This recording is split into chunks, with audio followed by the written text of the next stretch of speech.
esqueci de botar o nome do trabalho, mas Mas chegou, valeu, ficou obrigado. bom o seu, ficou bom. Eduardo, o Não, seu não chegou, viu, Eduardo? Não chegou. Bom dia, Amanda.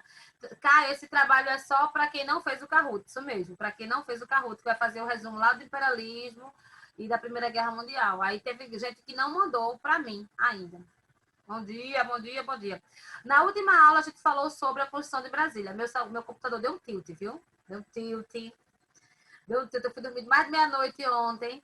E a sorte foi que eu já tinha salvo algumas aulas em PDF, mas ele não abre PowerPoint, ele não abre Word, ele não abre nada, nada. A licença dele do Microsoft pirata, meu Deus. Enfim, aí vamos lá. Aí eu falei um pouquinho sobre Brasília, a gente falou sobre o governo de JK. Alguém lembra quais foram os pontos de JK que a gente falou na aula passada? Eu lembro, deixa eu diminuir aqui.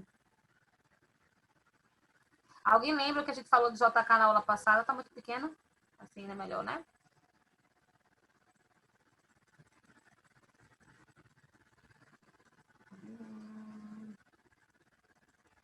A gente falou sobre o café feio, depois de ter dois JK. Foi isso, deixa eu diminuir mais. Né? Deixa eu ver o que tá falando aqui. Economia, plano de metas, isso mesmo. Então, sempre que falar sobre JK, tem que se ligar no governo que eu falei para vocês o quê? Desenvolvimentista. Sempre que falar de JK, você vai lembrar do plano de metas, você vai falar sobre a questão do desenvolvimento. Né? Lembra que ele criou aquele plano que foi justamente para desenvolver o Brasil na parte de energia, de indústria, de educação, de alimentação. Então, ele também entra como característica de governante populista. Deixa eu ver o que está falando aqui comigo. Peraí. Peraí. Não, já acabei de dizer, Eduardo, que eu não recebi. Logo no começo, não recebi seu. Não chegou, chegou de Pedro Henry. O seu não. Vocês estão vendo meu PDF aí, gente? Porque meu PowerPoint não está abrindo, nem meu Word. Tá Tá vendo? aparecendo, Ana. Pronto. Aí, deixa eu ver aqui. Manda novamente, Eduardo. Chegou não. E vamos lá. Então, sempre que falar sobre JK, lembra sobre governo desenvolvimentista. Não esquece, não desassocia, não. Enfia isso na tua cabeça, porque até quando tu for para o médico, quando tu for para o Enem, vocês vão falar sobre o JK, ele vai falar sobre o desenvolvimento trazido na época de JK a um preço muito caro.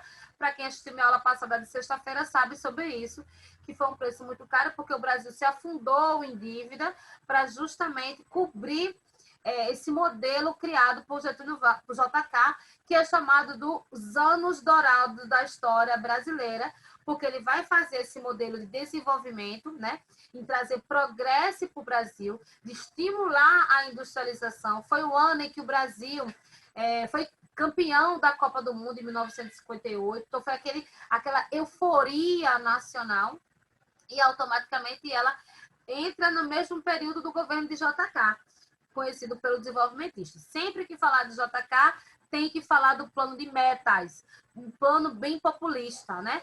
Vários objetivos a serem atingidos que beneficiavam quem? A massa. Transporte, indústria, educação, alimentação, energia, né? E aí, era aquele plano de desenvolver o Brasil 50 anos em 5 anos. Porque até então os mandatos presidenciais eram de 5 anos e não de 4 anos, como a gente tem hoje. Também foi a época em que ocorreu, como o Brasil estava num boom do petróleo, né, criado lá da era de Vargas, né, a questão da Petrobras, a campanha do petróleo é nosso. Aí eu disse a vocês que foi um erro.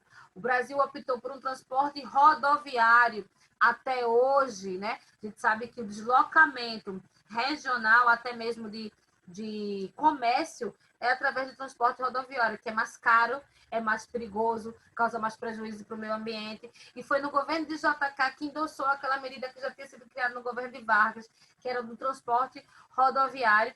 No Brasil foram construídos mais de 20 mil quilômetros. Deixa eu ver quem está falando comigo aqui.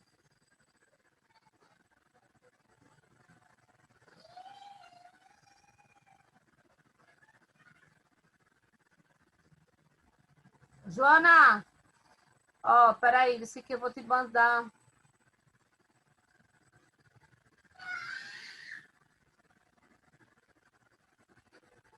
Passa para ninguém não, tá? Aí tu fala comigo.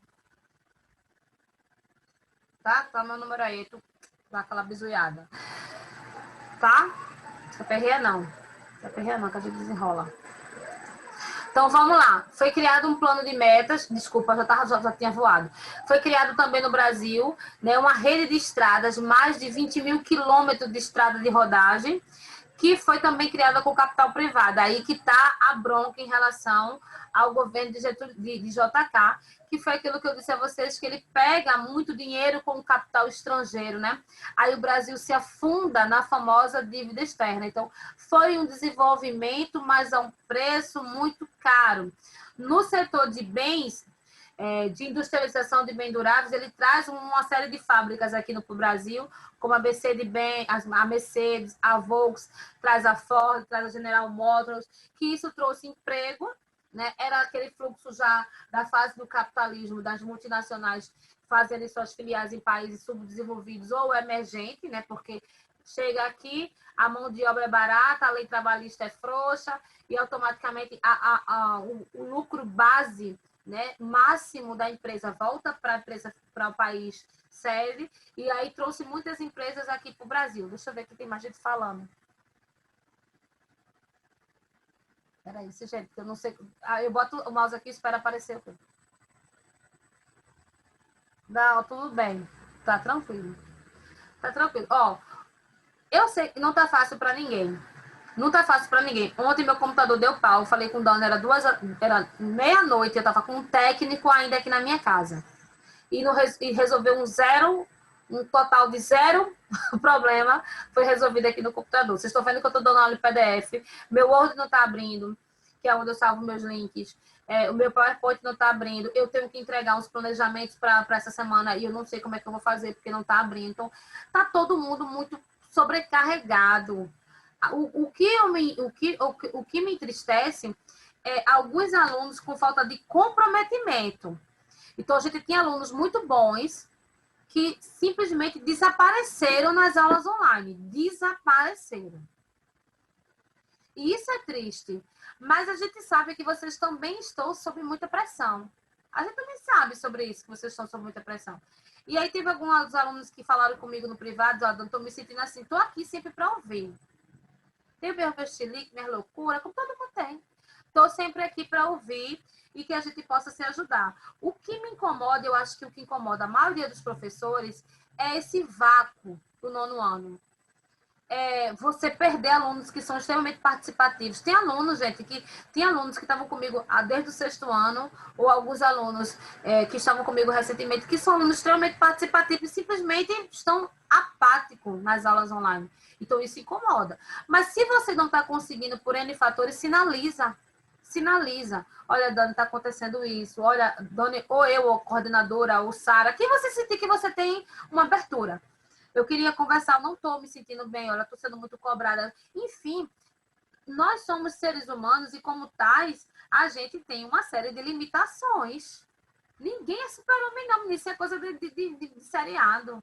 Então, se você está com alguma limitação, você chega para o professor, chega para a coordenação, você conversa. Só não vai ser apático, porque eu não tenho como adivinhar que você não está entendendo ou que você está passando por um problema. Sinaliza. Fala com a gente, né? O que eu fico triste em relação ao nono ano, e inclusive várias vezes que eu terminei a aula aqui no nono ano, eu quase choro. Porque era uma sala que tinha uma parte. Vocês estão comigo desde o sexto ano.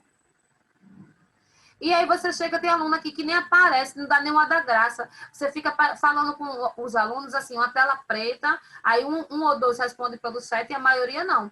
Então, eu sei que vocês estão se sentindo cobrados porque os professores estão realmente puxando o pé de vocês, mas acontece que toda ação tem uma reação. A gente se prepara, a gente faz aula, a gente se dedica, busca um filme, busca um jogo, busca uma coisa ou outra, e a gente recebe um total de 0 respostas da parte dos alunos. Se você está passando por algum problema, procura o professor, procura a coordenação, procura a psicóloga, sinaliza, para que a gente possa olhar diferenciado para você. Para que a gente possa tentar juntos chegar a um mecanismo da gente se ajudar. O que não dá é ficar assim apático. Eu saí daqui super feliz um dia desse porque os meninos começaram a participar. Bianca participou, João Lucas participou, Acho que Henri participou. Não, foi Henri, não. Não me lembro. Nicolas parece que participou no chat. Mas a gente tinha alunos aqui extremamente participativos. A gente tinha uma Luísa que era participativa. A gente tinha um Caio que era participativo. A gente tinha até mesmo o Everton, com todas as brincadeiras dele, mas eram participativos. Felipe, né? Cadê os alunos do 9º ano? Então, isso, aí eu sei, professor fulano reclamou, fulano reclamou, Dani, você está mexendo comigo. Eu entendo, que não deve ser fácil, como não está sendo fácil para a gente. Mas sinalize, diga que você está precisando de ajuda, ou então, a Dani, está acontecendo isso. Olha, não, nem Daniel, Dani é outra também. Mas não deixa isso crescer, essa bola de neve crescer, não, porque já está tão difícil. Pandemia, volta às aulas e não sei o quê, que não sei o quê, não sei o quê. E vocês são privilegiados, minha gente. Tem alunos que não têm nem acesso a estudar e vocês não pegam se você não quer. Tem gente que diz assim para mim, eu sei que a educação está muito difícil. Eu digo, opa, peraí. A educação para o ensino infantil, porque meu filho mesmo, coitado, 0. Mas para o Fundamental 2, por exemplo, as aulas têm muito mais qualidade. Porque eu tenho muito mais qualidade. Eu trago muito mais acervo para vocês do que se fosse aula presencial. Porque a logística se tornou diferente. Então, vocês são privilegiados. Se está com algum problema, sinaliza. Você veja, eu passei essa atividade do Kahoot há meses atrás. Eu fico implorando para os alunos entregarem para mim uma atividade, minha gente. Tem aluno que não tem nota e não está nem aí. Não fez e tá, olha. Tá nem aí. E eu não vou citar nome, não, mas tem gente que sabe. Acho que está se enganando, porque o ano não está perdido. Em termos de conteúdo, não está perdido. Mas está se enganando, acho que está enganando a pai, a mãe, sei lá, ou se enganando. Eu tô bem, Moraes, eu tô bem. É porque não é a primeira vez, não foi a primeira pessoa que, quando eu entrei aqui nessa sala, mandou alguns chat para mim reservado e eu fiquei de conversar sobre isso. Se está com algum problema, olha, Dani, eu tô passando por isso e aquilo outro, parará, tô com um problema assim. Conversa lá com Dani, olha, eu vou conversar com Carla, parará. Sinaliza. O que não dá é para ficar apático, porque aí o fumo vai entrar, porque a gente não vai saber o que está acontecendo. Eu tô bem. Eu tô ótimo. Meu computador tá todo quebrado, tá nada funcionando. A gente vai, senhora. Graças a Deus, isso está com os dias contados. Vamos voltar para o JK. Então, vamos lá. Criou aqui, ó, o plano de metas, aquela ideia de 50 anos e 5, consistia nos investimentos em diversas áreas, geralmente voltada para o populismo, ó. Construção de estradas, como eu disse a vocês. Falei também de usinas, que eu disse a vocês, até hoje é uma das maiores lavagens do Brasil, até os dias de hoje, né? As usinas nucleares, né? de Furnas e das Três Marias. Três Marias não, de Furna, né? Furna 1, Furna 2. Não, ali é outra. Sei lá. Construção de Brasília, que a gente falou. Indústrias automobilísticas, como eu disse a vocês, que veio a General Motors, veio a Volkswagen, veio a Ford. Inflação e concentração de renda, porque automaticamente, a partir do momento que chega o capital estrangeiro aqui, as indústrias nacionais passam por uma estagnação e essa estagnação gera falência, gera desemprego e automaticamente aquele plano desenvolvimentista de JK dos anos dourados levou o Brasil para um buraco, olha.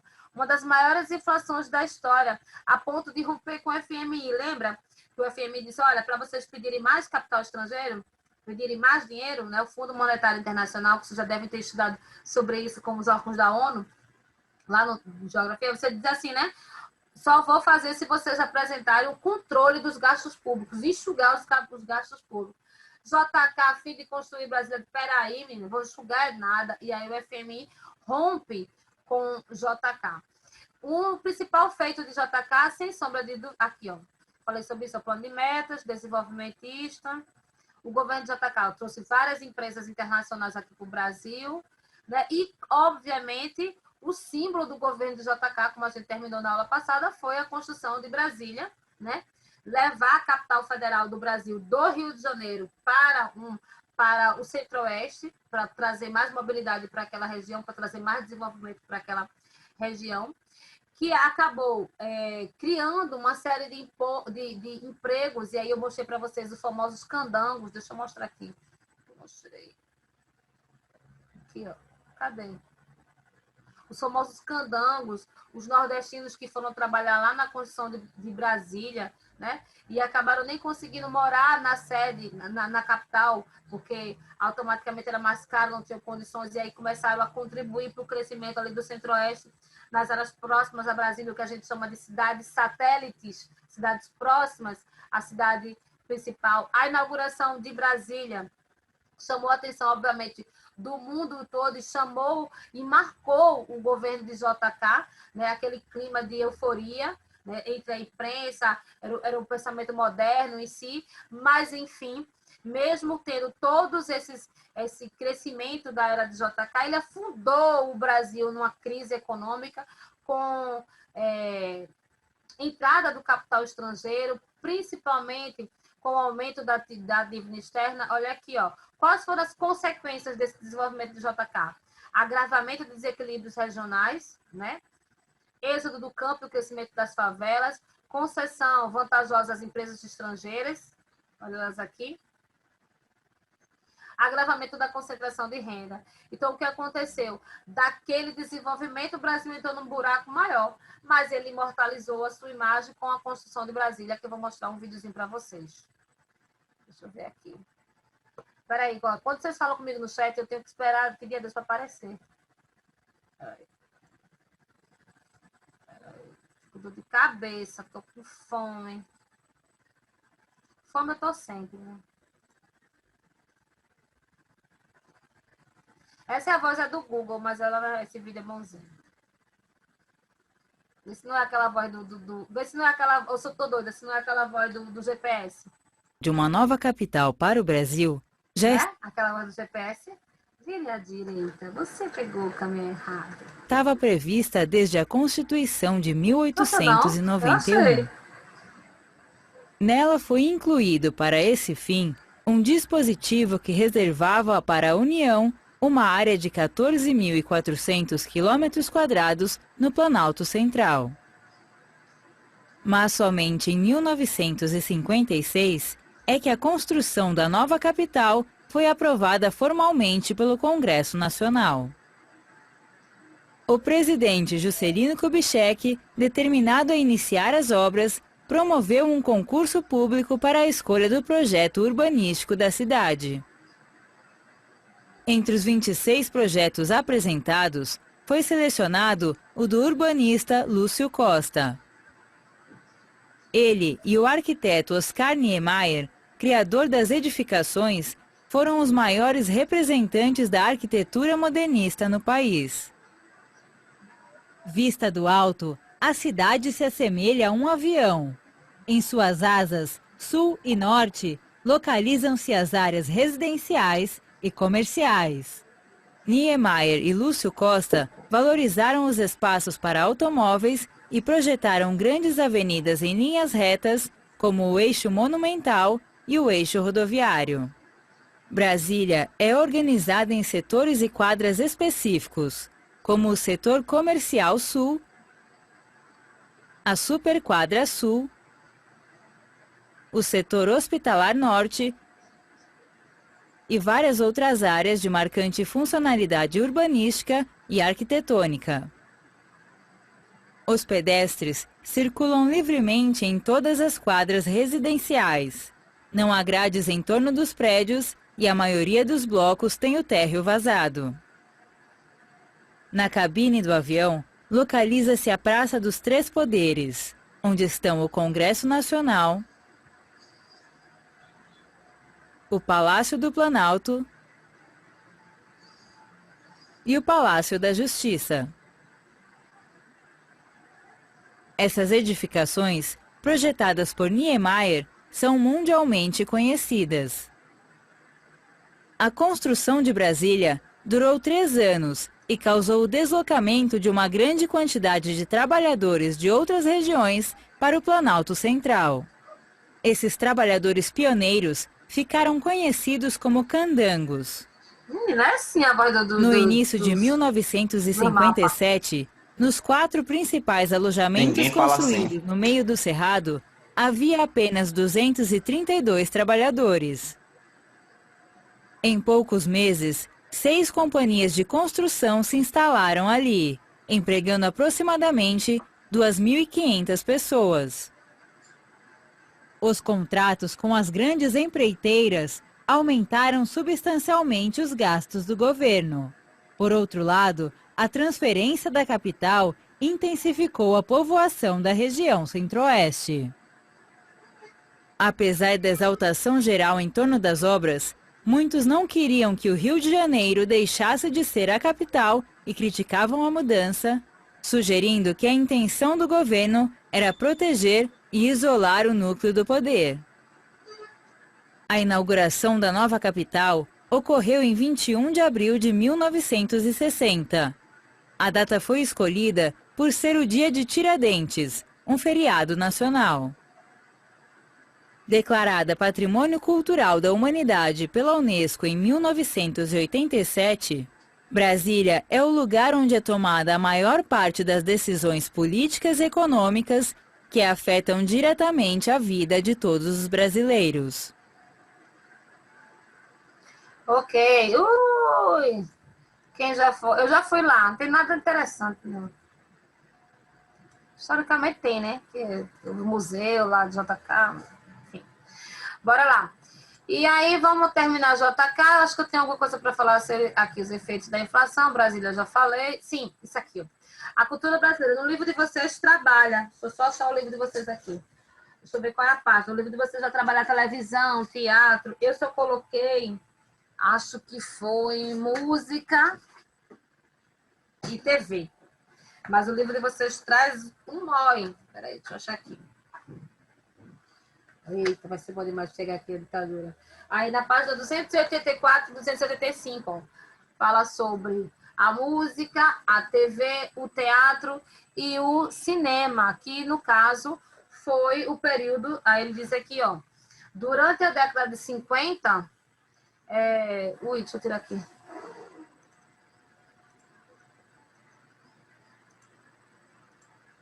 Ocorreu um grande desenvolvimento da música, dos meios da comunicação e da arte brasileira. E ele vai citar alguns exemplos aqui. Aí ele cita, né? Na música, na página 284. O rádio era o meio de comunicação mais popular no Brasil, no início da década de 50. Em geral, na programação musical, predominava a transmissão do chamado samba-canção, estilo de samba, com melodias fortes e letras emotivas. Entretanto, em meados da década de 50, outros estilos musicais ganharam popularidade. O forró, o rock and roll e o jazz. Naquela época, um novo estilo musical foi criado, bossa nova. O disco Chega de Saudade, do músico baiano João Gilberto, é considerado o marco inicial do estilo, caracterizado pela mistura entre samba e jazz, com melodias vocais cantadas de outra maneira suave e intimista.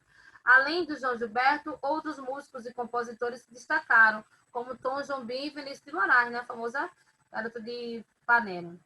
A bossa nova alcançou uma projeção internacional, sendo conhecida por diversos países até hoje, né? Eu digo sempre que eu acho que o gringo gosta mais da bossa nova do que o próprio brasileiro. Porque você vê mais o gringo escutando bossa nova do que o próprio do Brasil. Eu não sei qual é a faixa etária, a classificação etária, mas tem uma minissérie da Netflix que se chama Coisa Mais Linda, que é baseada justamente no período da criação da Bossa Nova aqui no Brasil. E para as mulheres ele é bem interessante porque é como um movimento sufragista, como um movimento, sufragista não, um movimento feminista surge no Brasil. É bem interessante. Não, essa é a garota de Ipanema. Eu botei Chega de Saudade, não? Peraí.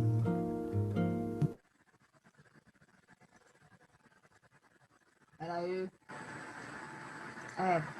João Gilberto, que acho que faleceu ano passado, né? Acho que foi ano passado que ele faleceu. E aí a gente tem aqui, ó, a música que deu origem. Vai minha tristeza diz a ela que sem ela não pode ser. Diz-lhe numa prece que ela regresse, porque eu não posso mais sofrer. E a gente vai ter João Gilberto, a gente vai ter Vinícius de Moraes, a gente vai ter também Tom Jobim, eu digo sempre, com a icona e mundial, muito mais conhecida, acho que fora do Brasil do que no Brasil, como Garota de Ipanema. Sobre a televisão, era o período também, a gente sabe que o palco principal era o rádio, né? Então, deixa eu entrar aqui. O palco principal era o rádio, mas começa no Brasil o período, deixa eu colocar para vocês aqui, o período da inauguração da TV mais antiga no Brasil, que foi, no caso, a TV Tupi. E, se eu não me engano, a televisão, essa semana, né? Esse mês fez não sei quantos anos, 50 anos, televisão, não foi? Alguma coisa assim. 70 anos. 70 anos, não foi? Televisão, pronto. E aí a Tupi inaugurou no Brasil em 1950, na cidade de São Paulo. Foi a primeira emissora de televisão no Brasil. Os programas eram transmitidos ao vivo, quem sabe faz ao vivo, quem fazia ao vivo, e muitos deles tinham muito claro, improvisação, erro e etc. A programação só era de noite, de dia não passava nada, a programação só era noturna. E a maioria das pessoas no Brasil ainda, quando chegou a TV Tupi no Brasil, não tinha acesso, não tinha um aparelho de televisão, né? E com o tempo, e principalmente com essa ideia do desenvolvimento industrial aqui no Brasil, né? Ocorreu a popularização dos produtos da máquina, da televisão, que a gente hoje em dia não consegue viver sem. E aí, aos poucos, vieram outros programas, surgiram as telenovelas, os programas de auditório que faziam muito sucesso na época da ditadura. Vou chamar a atenção para vocês sobre os programas de auditório, e surgem os telejornais. Pela primeira vez, a gente começa a assistir às notícias a partir da década de 50. Deixa eu ver quem foi que falou comigo aqui. Foi, eu também esqueci de botar para gravar, pô. Eu ia botar para gravar. Eu acho que foi o Globo Repórter, não foi? Sobre a televisão. Eu ia botar para gravar e eu me esqueci completamente. E a TV Tupi foi a pioneira aqui no Brasil, que hoje em dia, se eu não me engano, foi comprada pela Rede Globo de televisão. Aqui, ó. Primeira emissora de TV no Brasil, TV Tupi, programa ao vivo. Quem assistiu ao Ministério da Hebe, muito boa, ele fala sobre Hebe começa na TV Tupi, depois que ela vem para a Rede Globo de televisão. Eu estava compartilhando, não sei, eu nunca sei quando está compartilhando, não, aí eu não arrisco, tiro e boto de novo. Ok, depois de JK, a gente vai ver o nosso querido aí, ó, Jânio Quadros, desculpa, um dos presidentes mais controversos da história do Brasil. Ficou menos de um ano no governo da presidência do Executivo do Brasil. Jânio Quadros foi o 22º presidente do Brasil, assumiu o Brasil no dia 31 de janeiro de 1961, e no mesmo ano, no mês de agosto, ele acabou renunciando o cargo da presidência do Brasil. O livro de vocês coloca aqui, ó.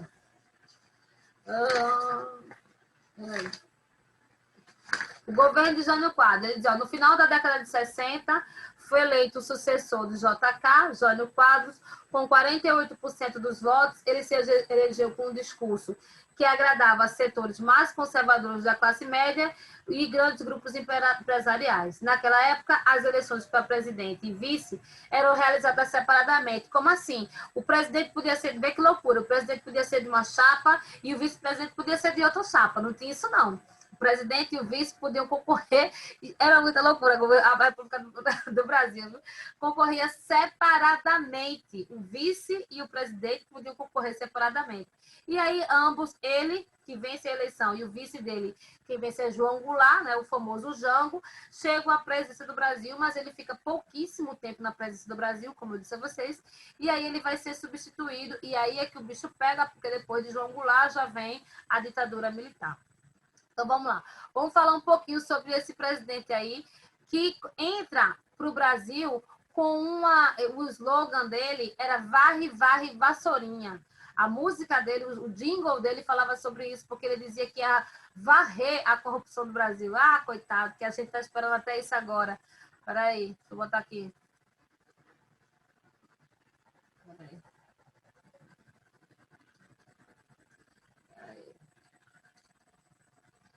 Deixa ele se iludir.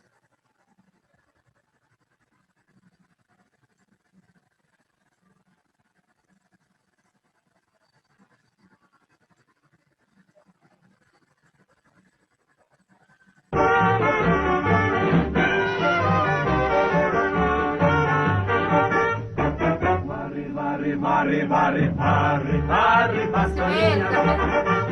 Varre, varre a bandalheira. O povo já está cansado de sofrer dessa maneira. Jânio Quadros é esperança desse povo abandonado. Jânio Quadros é certeza de um Brasil moralizado. Alerta, meu irmão, vassoura conterrâneo.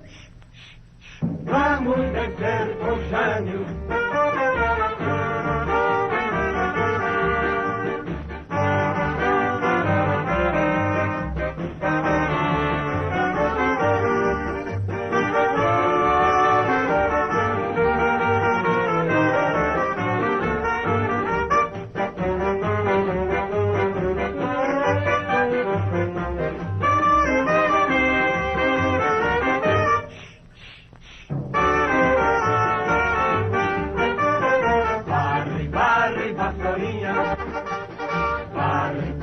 Bandalheira, o povo já está cansado de sofrer dessa maneira. Jânio Quadros é esperança desse povo abandonado. Jânio Quadros é certeza de um Brasil moralizado. Alerta, meu irmão, vassoura conterrâneo. Vamos vencer com Jânio. Aí, foi um dos mandatos mais polêmicos da história do Brasil. Deixa eu tirar aqui que vai começar a música no meu ouvido. Foi um governo meteórico, rápido, né? E a gente vai entender o porquê nesse contexto, relacionado principalmente com o que acontecia no mundo, que era a famosa Guerra Fria. Então, Jânio Quadros chega à presidência do Brasil em 1961, foi eleito com mais de 5 milhões de votos, foi apoiado pela UDN, aquela que fazia ferrenha oposição a Getúlio Vargas. O governo dele era o que hoje a gente chamaria de centrão, que é aquele governo de centro-direita. Era aliado dos Estados Unidos. A gente tem que lembrar que, na época, era o que estava rolando lá no mundo, lá fora. Era a famosa Guerra Fria, pós Segunda Guerra Mundial. Foi eleito, e o seu vice-presidente era João Goulart do PTB, né, o famoso Janjan. E aí o Brasil enfrentava uma crise econômica deixada como herança de JK, né?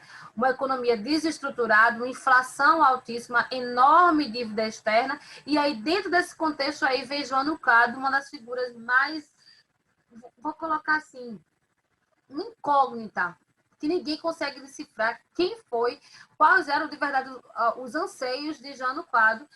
Eita, deixa eu ver aqui. E para conter esses problemas, Jânio Quadros ele congela os salários para desvalorizar a moeda nacional, restringe o crédito para tentar equilibrar a economia. No âmbito internacional, como eu disse a vocês, o que estava rolando era a Guerra Fria. Lembra quando jogou lá a bomba de Hiroshima e Nagasaki? Muitos historiadores já diziam, isso aí não foi para acabar a guerra, não. Isso aí porque ele já queria mostrar para a União Soviética o poder bélico. Então, no contexto mundial, o que estava rolando era a disputa entre o capitalismo dos Estados Unidos e o socialismo da União Soviética, que começou lá em 17, quando a gente estudou lá a Revolução Russa.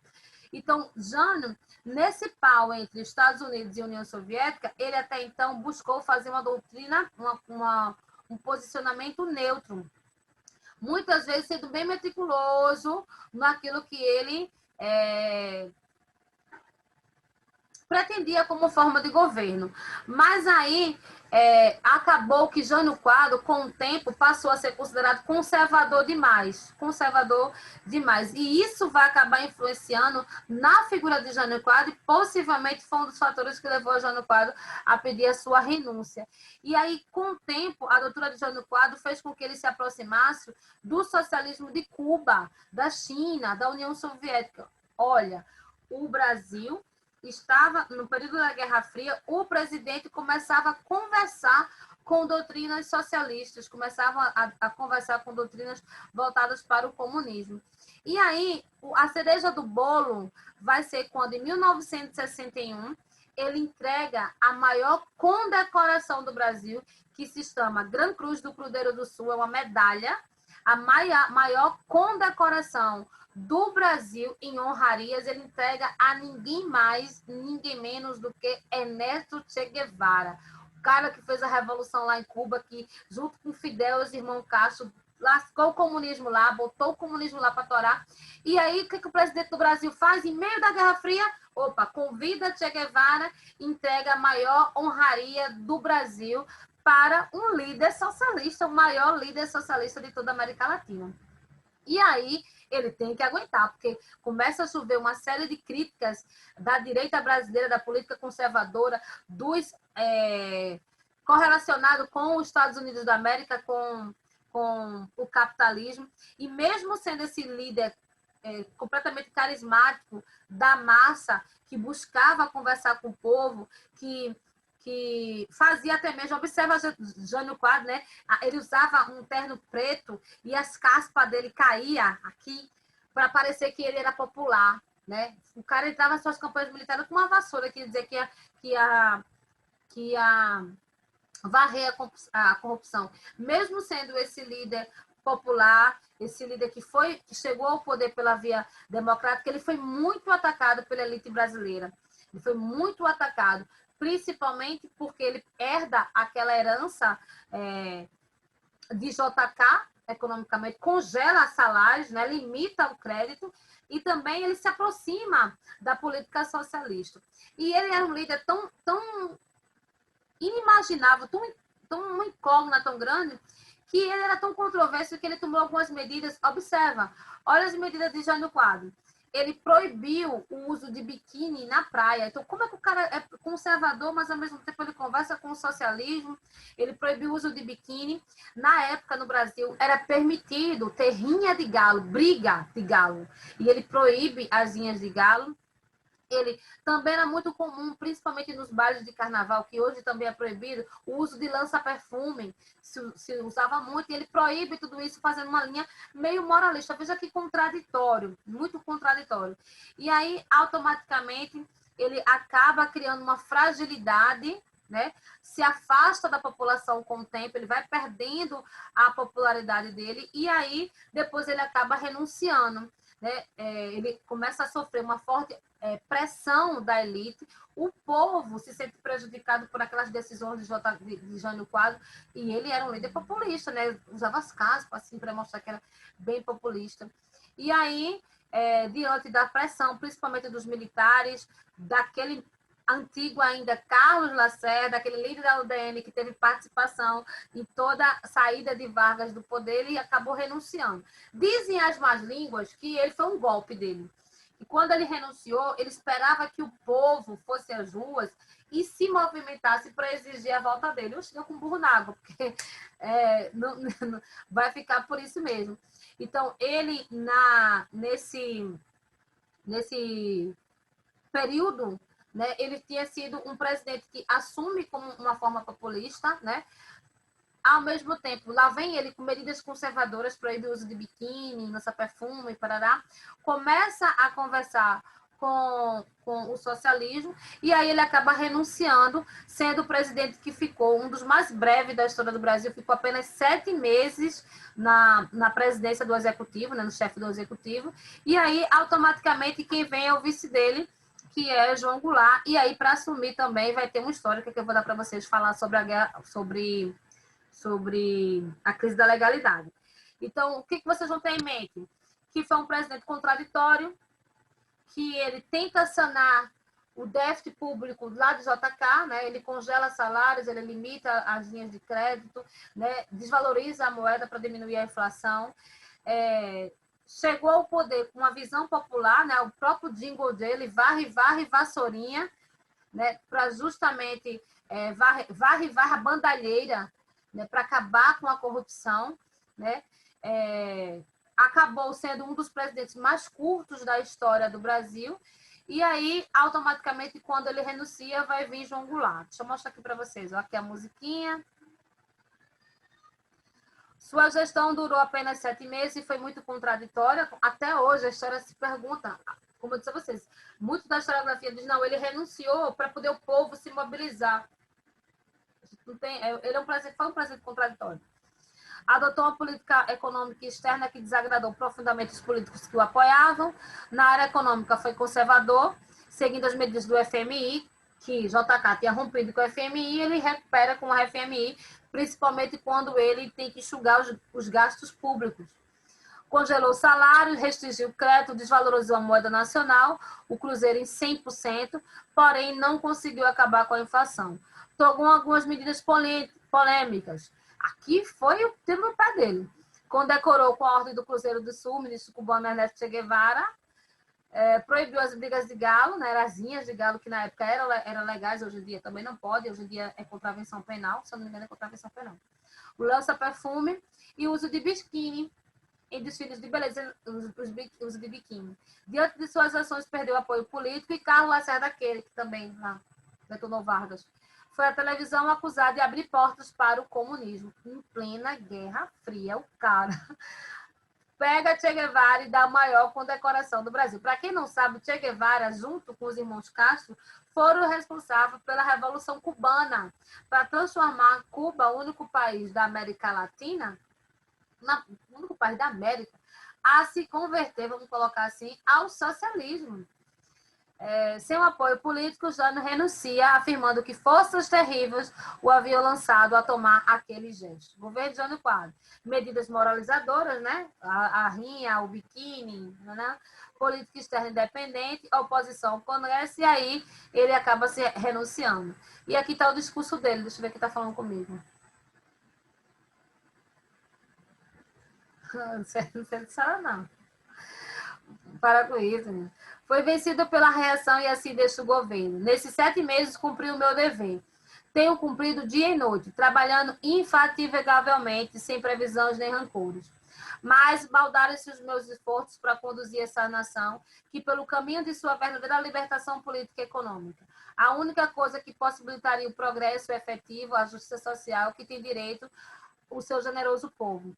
Desejei um Brasil para os brasileiros, afrontando nesse sonho a corrupção, a mentira, a covardia, que subordina os interesses gerais aos apetites e às ambições do grupo ou de indivíduos, inclusive do exterior.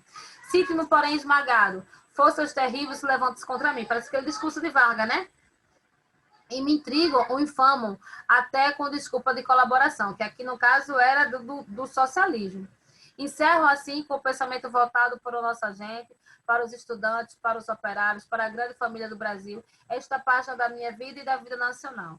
A mim não falta coragem da renúncia. Retorno agora ao meu trabalho de advogado e professor. Trabalharemos todos. Há muitas formas de servir a pátria. E aí ele sai do governo do Brasil. Olha como ele era bonitinho. E aí vai entrar o João Goulart, mas eu vou deixar para a próxima aula. O João Goulart. Já deu meu tempo, foi, Felipe? Já. Pronto. Próxima aula eu entro com o João Goulart e alguns videozinhos já no quadro.